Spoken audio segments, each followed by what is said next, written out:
Bismillah, alhamdulillah, wassalatu wassalamu ala rasulillah.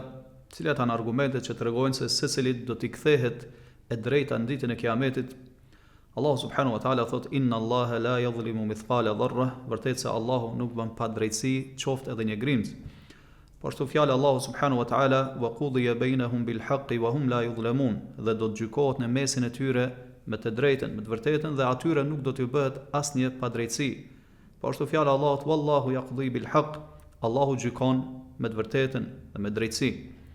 Po ashtu fjala pejgamberit sallallahu alaihi wasallam, ku tregon se gjëja e parë për cilët njerëzit do të merren llogari pranë raportet ndërnjerëzore është lidhur me vrasjen. Po ashtu fjala pejgamberit sallallahu alaihi wasallam kur na këshillon duke thënë se kushdo që i ka bërë padrejësinë vllaut e vet musliman, le t'ia kërkoj halallin sa është ende gjallë, para se të vijë dita e Kiametit, kur nuk ka më mundësi që dëmshpërblimi të bëhet nëpërmjet monedhave, nëpërmjet të hollave. Mirë po, bëhet përmes punëve të mira apo punëve të këqija.